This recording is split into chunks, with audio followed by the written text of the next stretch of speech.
Hello friends and my dear student, welcome to a Sadhan classes. आज मैं आपको अपना नेक्स्ट लेके आया हूँ हिस्ट्री का वैदिक सभ्यता का पार्ट सेकेंड। कोशिश कर रहा हूँ जितने मैं क्वेश्चन करा रहा हूँ वो आपके के लिए इम्पोर्टेंट है और आपके एग्जाम में फंसे हैं, जिससे कि आपको लेटेस्ट वीडियो के अपडेट मिलते रहें। ठीक है, अगर आपने मेरा चैनल सब्सक्राइब नहीं किया है तो चैनल सब्सक्राइब कर लीजिए और बेल आइकन पर क्लिक कर दीजिए, जिससे कि आपको लेटेस्ट वीडियो के अपडेट मिलती रहे और आपके प्रिपरेशन में और अच्छी से हो सके। ठीक है, वैदिक सभ्यता का पार्ट नंबर सेकेंड स्टार्ट करते हैं। One liner question, most important question जितने भी हैं। ठीक है, स्टार्ट।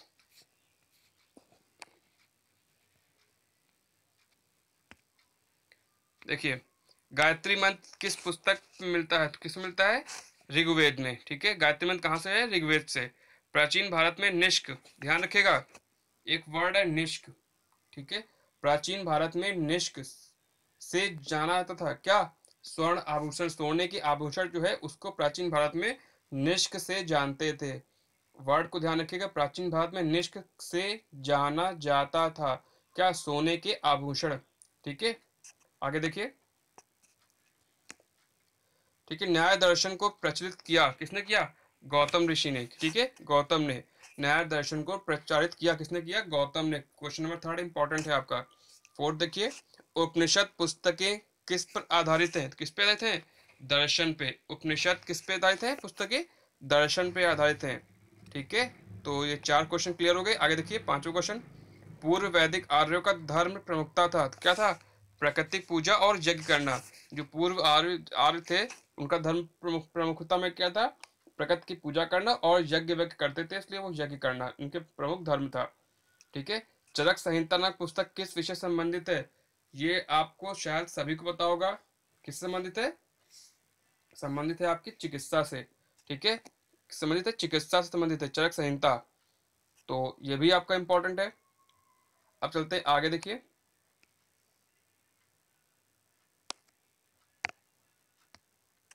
योग दर्शन के प्रतिपादक थे कौन थे? पतंजलि। ठीक है, योग दर्शन किस कौन था? पतंजलि थे। ठीक है, पतंजलि। अब देखिए, यज्ञ संबंधी विधि विधानों का पता चलता है कहाँ से? यजुर्वेद से। यज्ञ संबंधी विधि विधानों का पता चलता है किससे चलता है? यजुर्वेद से। क्वेश्चन को नोट कर लीजिए। आगे देखिए, कौन भारतीय दर्शन की आरंभिक विचारधारा है? कौन है? सांख्य दर्शन। ठीक है, क्या है? सांख्य दर्शन। भारतीय दर्शन की आरंभिक विचारधारा कौन है? सांख्य दर्शन। प्राचीनतम व्याकरण अष्टाध्यायी के रचनाकार कौन है? अष्टाध्यायी के नोट कर लीजिए, वेरी इंपॉर्टेंट है। कौन थे? पाणिनि थे, पाणिनि। ठीक है, अष्टाध्यायी कौन थे? पाणिनि थे। तो इतने क्लियर हो गए, आगे बढ़ते हैं। आदि काव्य की संज्ञा किसे दी गई है? रामायण को। किसको दी गई है? रामायण को। सबसे प्राचीनतम पुराण इंपॉर्टेंट है, कौन सा है? मत्स्य पुराण। इंपॉर्टेंट, सबसे प्राचीनतम पुराण कौन सा है? मत्स्य पुराण। जो प्रिपरेशन कर रहे हैं उनको पता होगा, हिस्ट्री जिनको थोड़ी सी नॉलेज होगी उनको पता होगा 18 पुराण है और सबसे पुराण कौन सा है? प्राचीनतम मत्स्य पुराण। ठीक है, आगे देखिए, ऋग्वेद में सबसे पवित्र नदी किसे माना गया है? किसे माना गया है? सरस्वती नदी को। ऋग्वेद में सबसे प्राचीनतम नदी किसे माना गया है? वो कौन सी नदी है? सरस्वती नदी। ठीक है, आगे देखिए, इतना क्लियर हो गया। गोत्र व्यवस्था का प्रचलन में कब आई? कब आई? उत्तर वैदिक काल में। गोत्र व्यवस्था का प्रचलन कब आई? उत्तर वैदिक काल से शुरू हुआ गोत्र का प्रचलन होना। ठीक है, आगे देखिए, गायत्री मंत्र की रचना किसने की है? किसने की है गायत्री मंत्र रचना? विश्वामित्र ने की है। गायत्री मंत्र की रचना किसने की थी? विश्वामित्र ने की थी। नोट कर लीजिए, गायत्री मंत्र की रचना किसने की है? विश्वामित्र ने की है। ऋग्वेद में कितनी ऋचाएं हैं? 1028 ऋचाएं। ऋग्वेद में 1028 ऋचाएं हैं। ठीक है, तो इतने पॉइंट आई थिंक आप सभी क्लियर हो गए होंगे। जो पॉइंट ना क्लियर हो आप कमेंट बॉक्स में कमेंट करिए, मैं कोशिश करूंगा फिर से या उस पर विस्तृत आपको लेके आऊंगा। ठीक है, बहुत जल्दी आपके ज्योग्राफी की भी स्टार्ट करने जा रहा हूँ क्लास। हिस्ट्री के बाद ज्योग्राफी स्टार्ट करेंगे 10। ठीक है, तो कोशिश करिए कि आप बने रहिए, चैनल को सब्सक्राइब करिए और डेली प्रिपरेशन में थोड़ा थोड़ा करते रहिए। चलिए देखिए आगे।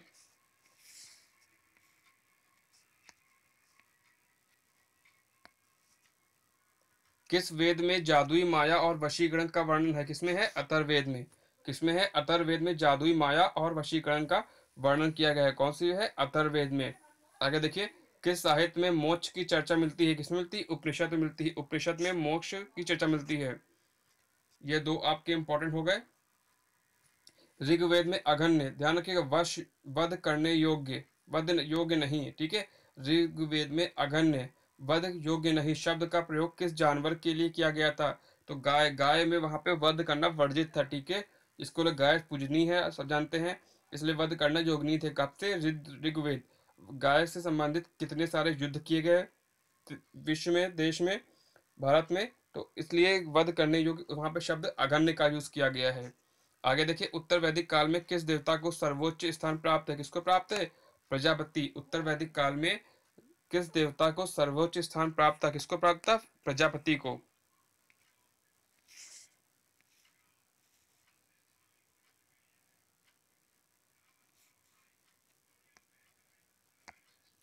संस्कारों की कुल संख्या कितनी है? 16। कितनी है? 16, ठीक है। संस्कारों की कुल संख्या कितनी है? 16। ऋग्वैदिक काल में निष्क, फिर मैंने बताया आपको फर्स्ट क्वेश्चन सेकंड क्वेश्चन में निष्क वर्ड यूज का हुआ था, फिर से निष्क लेके आओ। इस वर्ड को ध्यान समझ लीजिए। ऋग्वैदिक काल में निष्क शब्द का प्रयोग एक आभूषण के लिए होता था, परंतु परवर्ती काल में उसका प्रयोग किस अर्थ के लिए हुआ? सिक्के के लिए, सोने के सिक्कों के लिए, ठीक है। पता होगा निष्क शब्द क्या हो? स्वर्ण आभूषण। निष्क मतलब क्या होता है? स्वर्ण आभूषण, ठीक है। सोने के आभूषण, निष्क शब्द का यूज क्या है? स्वर्ण आभूषण। तो ध्यान रखिएगा, वहां पे आभूषण है, यहाँ पे क्या है? सिक्के का यूज हुआ है, इसलिए आपको इस चीज को ध्यान रखना होगा। चलते हैं, देखिए, वैदिक काल में सोने के हार को निष्क कहा जाता था। वैदिक काल में सोने के हार को निष्क कहा जाता था, ठीक है। क्या कहा जाता था? निष्क। निष्क के प्रयोग में आने वाले सिक्कों के व्यवहार के मार्ग को प्रशस्त किया। सिक्कों, ठीक है, इसलिए यहाँ पे सिक्कों का यूज हुआ है निष्क वर्ड का। आगे देखिए, ऋग्वेद में सर्वाधिक संख्या में मंत्र स्थापित संबंधित हैं।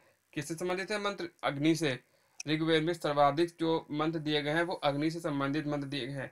और लास्ट क्या है? ऋग्वेदिक सूक्ति समर्पित है, किसको समर्पित है? इंद्र को, ठीक है। तो आई थिंक आपको समझ में आ गया होगा, आपको समझ में आ गया होगा कैसे क्वेश्चन करने हैं, और कम टाइम में आपको मैंने इंपॉर्टेंट क्वेश्चन लेके आया हूँ। अगर वीडियो अच्छा लगे तो लाइक करिए, मेरे चैनल को SRN क्लासेस को सब्सक्राइब करिए, जिससे कि आपको लेटेस्ट वीडियो के अपडेट, पल पल की अपडेट मिलती रहे। जो भी एग्जाम की न्यूज़ आएगी उस पर वीडियो मिलेगी आपको। अभी मैं हिस्ट्री करा रहा हूँ, ज्योग्राफी के भी स्टार्ट करूँगा, फिर कोशिश करूँगा फिजिक्स केमिस्ट्री के भी स्टार्ट करूँगा, और मैथमेटिक्स के लिए थोड़ा टाइम लगेगा, क्योंकि वहाँ पे बोर्ड की प्रॉब्लम है। और को आपका जो मैं यूपीटेट करा रहा हूँ, उसे सीटेट के बात कर रहा हूँ, उसमें मैंने अभी वीडियो अपलोड की है। अगर आप नहीं तो मेरे चैनल पे जाके आप वीडियो देख सकते हैं, जिसका लिंक डिस्क्रिप्शन बॉक्स में मिल जाएगा। जिसमें मैं आपको अभी बाल विकास एवं शिक्षा शास्त्र के करा रहा हूँ। बहुत जल्दी आपके पर्यावरण अध्ययन का भी स्टार्ट कर दूंगा। अगर वीडियो अच्छा लगे तो लाइक करिए, शेयर करिए, सब्सक्राइब करिए मेरे चैनल। Thank you.